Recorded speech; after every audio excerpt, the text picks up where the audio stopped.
Olá pessoal, professor Caio aqui de volta.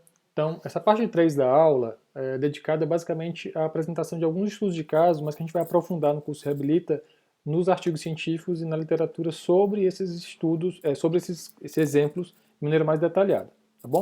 Então, a gente tem então algumas aplicações da simulação computacional. Eu queria começar com uma frase do professor Algeu que fala que a simulação computacional de edifícios, né, que a gente foi traduzido em inglês da Building Performance Simulation, essa sigla BPS, é uma sigla bastante usada para quem vai trabalhar com simulação computacional de edifícios, tá? Até o artigo do Adriano vai ser sobre isso, ele vai ser convidado para a nossa aula presencial, não existe, né? Hoje em dia, a nossa aula online, a nossa aula das próximas semanas.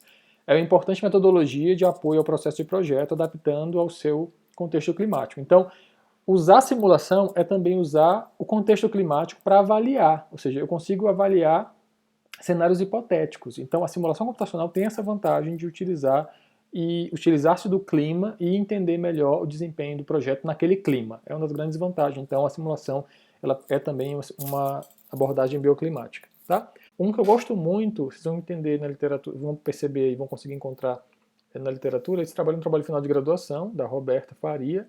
Eu fui orientador da Roberta, um trabalho bastante importante, muito complexo, que ela fez um galpão de reciclagem de vidro em Brasília, fez o projeto todo em BIM, e usando o BIM, ela usou várias simulações, usando vários aplicativos, e ela documentou esse método no artigo científico, a gente publicou isso ano passado, então achem esse trabalho, é bem interessante, a Roberta é uma pessoa super competente, é um trabalho que eu estou bem orgulhoso de citar para vocês. Então aqui é um exemplo de uso da simulação no processo de projeto.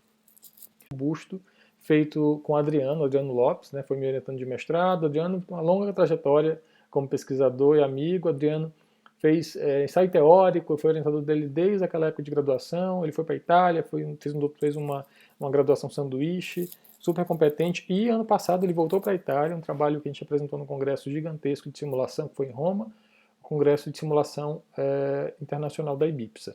Tá? Mas esse artigo especificamente, esse trabalho aqui na tela, resumido em 3 quadros, é um trabalho que a gente fez em parceria com o MEC, o Ministério da Educação, junto com a FNDE.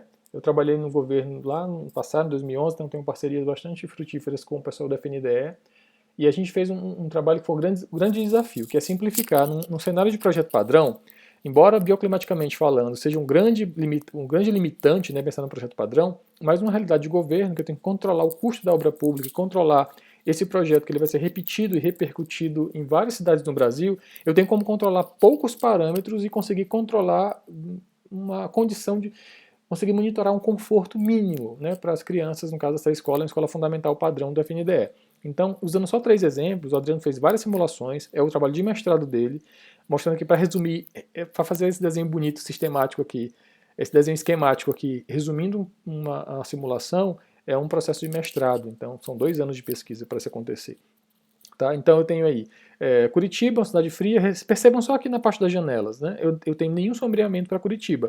Essa marcação vertical, que são os brises, é um detalhe do projeto padrão. Tá? Então esse de Curitiba, Brasília já tem uma tela na frente, essa tela já consegue reduzir muito a radiação solar, né? Essa placa metálica com a perfurada 50%, e Cuiabá, com uma cidade muito mais quente, né? Assim como a minha cidade natal, Teresina, é uma cidade bastante de clima extremo, então eu já tenho aí um brise um pouco mais forte, né? Então uma proteção solar um pouco mais impactante para reduzir então o calor extremo pelo excesso de radiação solar por essas janelas. Então é um uso de simulação aplicada para decisão projetual e para informar a política pública. É um trabalho bem interessante. Gosto muito, e aí é bem emblemático para mim, que é onde tudo começou de simulação, né? O trabalho foi meu Reabilita, é o resultado da simulação para informar um estudo de impacto de vizinhança no Gama DF. Gama, para quem não sabe, é uma região administrativa aqui do DF, é uma das mais importantes, é a RA2, é uma RA bastante antiga, né, com uma população bastante consolidada. Hoje, inclusive, a gente tem até universidade no Gama, UNB Gama. O próximo exemplo, então, é o exemplo também no Gama, mas agora do campus da UNB, no âmbito do LaSUS. A professora Marta coordenou o plano diretor do campus da UNB. Eu, na época, estava fazendo doutorado, fiz com ela o plano diretor. A gente coordenou isso e fez as simulações no ENVIMET para descobrir qual o impacto então do sombreamento dos edifícios no campus universitário para criar um caminho de pedestres sombreado pelos edifícios. A gente sabendo que naquele momento a vegetação do cerrado ainda era muito rasteira, não tinha muita presença de verde no campus, então eu usei a projeção dos edifícios para calcular então o sombreamento entre edifícios, entre blocos, e assim permitir um passeio coberto para os pedestres do campus do Gama. Tá? Uma simulação do ENVIMET para o campus do Gama. Nessa área de campus universitário, eu tenho a Júlia, hoje minha mestranda, que vocês vão conhecer também, uma das autoras dos artigos que a gente vai ler. A Júlia está fazendo um trabalho de mestrado na área de campus universitários, e no meu pós-doc, atualmente, eu estou desenvolvendo algumas simulações para o campus universitário da Universidade de Harvard. Como vocês sabem, eu estou fazendo pós-doc lá, mas online, na quarentena, estou fora, né? E aí a gente está com a universidade toda fechada e fazendo as simulações. É uma das vantagens da simulação, né? Eu estou remotamente trabalhando com simulação para qualquer cidade do mundo. Então eu estou simulando aqui os jardins, essas simulações eu fiz em Cambridge, os jardins da universidade, né, o Harvard Yard famoso. Aqui tem, nessa foto é uma foto de inverno, de chegada do inverno, tem poucas folhas, mas eu tenho na época de verão a simulação mostrando aqui uma simulação hipotética, são dados bem preliminares, eu não posso nem publicar esses dados, é muito para o âmbito do Reabilita, mas eu estou desenvolvendo mais simulações para a elaboração de um artigo científico sobre o impacto da vegetação, o impacto dessa área verde do campus, dos jardins da Universidade de Harvard, qual o impacto disso no conforto térmico dos usuários, em dois aspectos. Um, no conforto térmico do usuário na época de verão, porque tem uma sombra das árvores protegendo da radiação, e na época de inverno, a presença das árvores e de outros maciços verdes que não percam as folhas, como alguns pinheiros que não perdem folhas na época de inverno, conseguem proteger e evitar o excesso de ventilação e as nevascas. Então, eu tenho esse ganho também da vegetação numa época de clima extremo para o frio, que é coisa que é muito rara para o Brasil. A gente estuda sempre o calor, né? Ainda mais o trabalho de Teresina que eu fiz no meu mestrado, era muito mais a vegetação para o impacto do calor, e lá em Cambridge a gente estuda o impacto para o frio, né? O impacto da vegetação também para o frio. E um terceiro aspecto, que eu não sei se eu vou entrar nisso agora, mas só para vocês entenderem como a simulação pode ser usada, a gente vai usar outro programa, aqui é o ENVIMET, tá? Para microclima urbano. Eu vou usar outro programa, talvez o Design Builder, para avaliar, então, qual o impacto desse cenário para o consumo energético do edifício. Então, será que vai reduzir? Eu tenho um sombreamento de borda. Eu vou reduzir o consumo energético do edifício?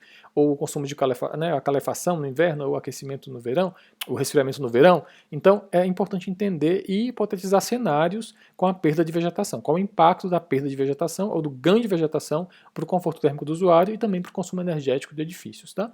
Então, eu queria fechar esse com uma frase da professora Holly Samuelson, que foi uma super querida professora agora que eu acompanhei como visiting scholar, né? Eu estou como pesquisador visitante na Universidade de Harvard, que é um pós-doc, né, traduzido para eles lá, com bolsa da FAPDF. A FAPDF apoiou vários professores da UNB nesse momento de pós-doc, e eu consegui acompanhar a disciplina da professora Holly Samuelson. Ela falou em sala de aula um dia, eu achei isso ótimo, né, mas assim, para acordar vocês um pouco, né, que ao invés do arquiteto, ao invés de a gente aguardar um programa que faça tudo, os arquitetos deveriam escolher um programa de simulação e começar a fazer análise agora, já. Então, vamos tentar fazer isso agora, escolher um programa, quem trabalha com isso, quer trabalhar com isso, né?